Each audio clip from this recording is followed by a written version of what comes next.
ನನ್ನ ಹೆಸರು ಕನ್ಸಿಡರ್ ಮಾಡ್ತಾರೆ ಅಂಥೇಳಿ ಒಂದು 7-8 ಹೆಸರುಗಳ ಜೊತೆಗೆ ನನ್ನನ್ನು ಸೇರಿಸಿ ನೀವು ಅದಕ್ಕೆ ಒಂದು ದೊಡ್ಡ ಪ್ರಚಾರ ಮಾಡಿದ್ರಿ. ದಯಮಾಡಿ ನೀವು ಪ್ರಚಾರ ಮಾಡಿದ್ದಕ್ಕೆ ನಾನು ಬೇಸರ ಮಾಡ್ಕೊಳ್ಳೋದಿಲ್ಲ, ನಿಮಗೆ ಆಭಾರಿಯಾಗಿದ್ದೇನೆ. ನಾನು ಹೋದ ತಿಂಗಳು 26ನೇ ತಾರೀಕು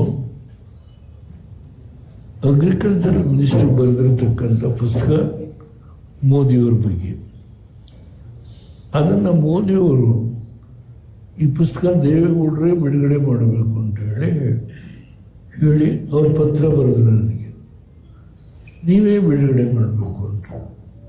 ನಾನು ಡೆಲ್ಲಿಗೆ ಹೋದೆ, ಆ ಪುಸ್ತಕ ಬಿಡುಗಡೆ ಮಾಡಿದೆ.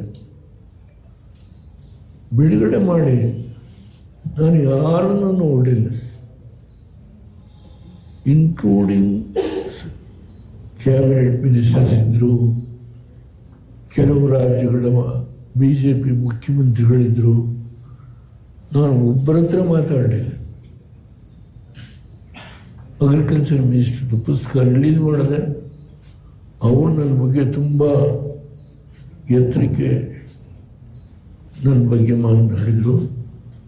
ವೆಂಕಯ್ಯ ನಾಯ್ಡು ಅವರಿದ್ದರು, ಅವರು ಕೂಡ ಮಾತನಾಡಿದರು. ಕಾರ್ಯಕ್ರಮ ಮುಗಿದು ಸೀದಾ ಬೆಂಗಳೂರಿಗೆ ವಾಪಸ್ ಬಂದೆ. ನಾನು ಒಂದು ವೇಳೆ ಏನಾದರೂ ರಾಜ್ಯಸಭಾ ಸದಸ್ಯನಾಗಿ ಕಂಟಿನ್ಯೂ ಆಗಬೇಕು ಅನ್ನೋ ವ್ಯಾಮೋಹ ಇದ್ದರೆ ನಾನಿದ್ದು ನಮ್ಮ ಕೇಂದ್ರದ ಮುಖಂಡಗಳನ್ನು ಭೇಟಿ ಮಾಡ್ತಾ ಇದ್ದೆ.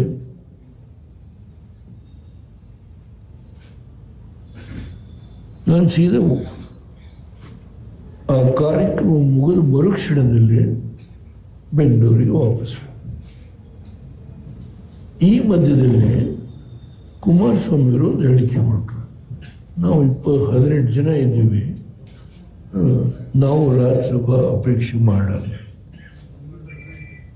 ಅದು ನಾನು ವೆಲ್ಕಮ್ ಮಾಡಿದೆ, ಏಕೆಂದರೆ ಇದ್ರ ಬಗ್ಗೆ ನಾವು ಯಾಕಪ್ಪ, ಭಾರತೀಯ ಜನತಾ ಪಾರ್ಟಿಲಿ 43 ಜನ ಇದ್ದಾರೆ, ಅವ್ರಿಗೊಂದು ಸೀಟ್ ಆನಂದವಾಗಿ ಸಿಕ್ಕುತ್ತೆ, ನಾವ್ಯಾಕೆ 18 ಜನ ಇಟ್ಕೊಳ್ಳೋದ್ರ ಬಗ್ಗೆ ಆಸಕ್ತಿ ತೋರಿಸ್ಬೇಕು ಅನ್ನೋ ಕುಮಾರಸ್ವಾಮಿ ಸ್ಟೇಟ್ಮೆಂಟ್ನ ವೆಲ್ಕಮ್ ಮಾಡಿದೆ ನಾನು. ಅದನ್ನ ಇದರಲ್ಲಿ ಮೋದಿಯವರ ನನ್ನ ಸಂಬಂಧ ಒಂದು ರಾಜ್ಯಸಭಾ ಸೀಟಿನಿಂದ ನನ್ನ ಸಂಬಂಧ ಇದೆ ಅಂತ ಹೇಳಿ ಈ ನಾಡಿನ ಜನ, ಈ ರಾಷ್ಟ್ರದ ಜನ ತಿಳ್ಕೊಳ್ಬಾರ್ದು. 1914 ಹೌದು, ಅವರು ಮೊದಲನೇ ಬಾರಿಗೆ ಲೋಕಸಭೆ ಚುನಾವಣೆಯಲ್ಲಿ 286 ಸೀಟನ್ನು ಗಳಿಸಿ ಸ್ವಂತ ಶಕ್ತಿಯಿಂದ ಅಧಿಕಾರಕ್ಕೆ ಬರ್ಬೋದಾಗಿತ್ತು. ಆದರೂ NDA ಸ್ನೇಹಿತರನ್ನೆಲ್ಲ ಸೇರಿಸಿ ಸರ್ಕಾರ ಮಾಡೋದು.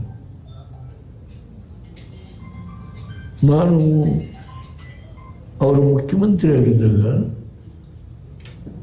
ಗೋಧರಾ ಪ್ರಕರಣದ ಬಗ್ಗೆ ಬಹಳ ಕಠಿಣವಾಗಿ ನಾನು, ಚಂದ್ರಬಾಬು ನಾಯ್ಡು ಅವರು ಕಠಿಣವಾಗಿ ಆ ವಿಷಯದಲ್ಲಿ ನಮ್ಮ ಭಾವನೆಯನ್ನು ವ್ಯಕ್ತಪಡಿಸಿದ್ವಿ. ಅದಾದಮೇಲೆ ಅವರು ಪ್ರಧಾನಮಂತ್ರಿ ಆದಮೇಲೆ ಮೊದಲನೇ ಬಾರಿಗೆ ನನ್ನ ಅವರ ಭೇಟಿ ಆಯಿತು. ಅದು ಹಿಂದೆ ಹೇಳಿದ್ದೇನಾಗಲಿಲ್ಲ. ಅಲ್ಲಿಂದ ನನ್ನ ಸಂಬಂಧ ಮೋದಿಯವ್ರ ಜೊತೆ ಒಂದು ರಾಜ್ಯಸಭಾ ಸ್ಥಾನಕ್ಕೋಸ್ಕರವಾಗಿ ನಮ್ಮ ಸಂಬಂಧ ಕಳೆದ 10 ವರ್ಷದಲ್ಲಿ ಅದು ಬೆಳೀಲಿಲ್ಲ. ವೈಯಕ್ತಿಕವಾಗಿ ನನ್ನ ಅವರ ಸಂಬಂಧ ಕಳೆದ 10 ವರ್ಷದಿಂದ ಈ ದೇಶದಲ್ಲಿ ನಾನು ಯಾವುದೇ ಸಂದರ್ಭದಲ್ಲಿ ಮೋದಿಯವರ ಬಗ್ಗೆ ಆಗಲಿ, ಅವರ ಆಡಳಿತದ ಬಗ್ಗೆ ಆಗಲಿ ನನ್ನ ಭಾವನೆಯನ್ನು ಹೇಳುವಾಗ ನಿರ್ಭಯವಾಗಿ ಹೇಳಿದ್ದೇನೆ. ಕಾಂಗ್ರೆಸ್ ಹಿಂದೆ ಹೇಗೆ ನಡ್ಕೊಂಡಿದೆ, ಅದಕ್ಕಿಂದೆ ಇದ್ದವರು ಹೇಗೆ ನಡ್ಕೊಂಡಿದ್ದಾರೆ, ಅದನ್ನು ವಿಶ್ಲೇಷಣೆ ಮಾಡುವಾಗ ಅದಕ್ಕೆ ಎಲ್ಲ ಉದಾಹರಣೆಗಳನ್ನು ಕೊಟ್ಟು ಮೋದಿಯವರ ನಾಯಕತ್ವಕ್ಕೆ ನಾನು ಸಮರ್ಥನೆ ಮಾಡಿದ್ದೇನೆ. ನಾನು ಈಗಾಗಲೇ ಹೇಳಿದ್ದೇನೆ, ಇಲ್ಲಿ ಕುಮಾರಸ್ವಾಮಿಯವರು ಸರ್ಕಾರ ತೆಗೆದಾಗ ನಾನೇ ಕುಮಾರಸ್ವಾಮಿಯವರಿಗೆ ನೀನು ಮೋದಿಯವ್ರ ಜೊತೆ ಹೋಗು ಅಂತ ಹೇಳಿದಂಥ ಅದನ್ನು ನಿಮ್ಮ ಮುಂದೆ ಆಗಲೇ ಹೇಳಿದ್ದೀನಿ. ನೀನು ಹೊಸತೇನಿಲ್ಲ. ಅದನ್ನ ನಮ್ಮ ಸಂಬಂಧ not because of only for A membership of Rajya Sabha. It is a personal bondage between me and Modi from last 10 years. On all circumstances, I stood with Modi, I stood with the Prime Minister for the works that he has done in last 10 years to see that this country's development, all-round development, and much more than that. Now, there are so many problems. India is a vast country, 145 crores population. So, now I don't think there is any other leader who can compete with Modi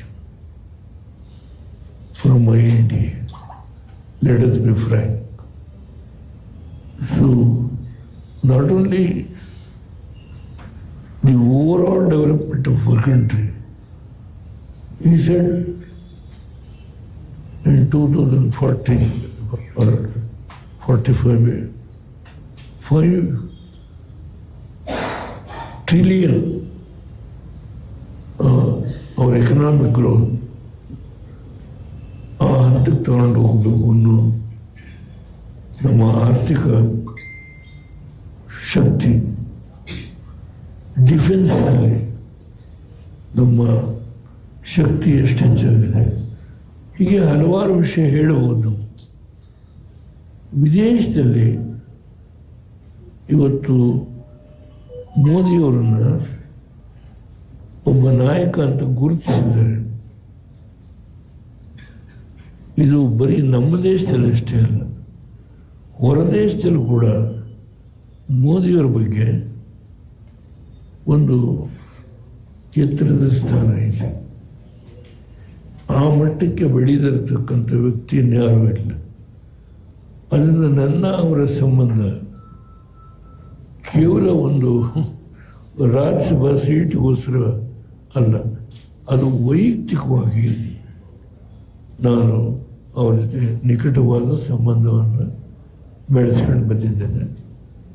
ಆ ಸಂಬಂಧ ನಾನು ಸದಸ್ಯನಿಲ್ಲದೇ ಇದ್ದರೂ ಅದು ಮುಂದುವರ್ಕೊಂಡು ಹೋಗುತ್ತೆ.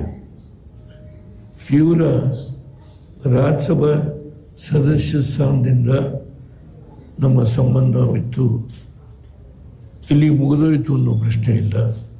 ಮುಂದೆ ಕೂಡ ನಮ್ಮ ರಾಜ್ಯಕ್ಕೆ ಸಂಬಂಧಪಟ್ಟಂಥ ಯಾವುದೇ ವಿಷಯ ಆಗಲಿ ನಾನು ಮೋದಿಯವರನ್ನು ಭೇಟಿ ಮಾಡಬಹುದು, ಪತ್ರ ವ್ಯವಹಾರ ಮಾಡಬಹುದು.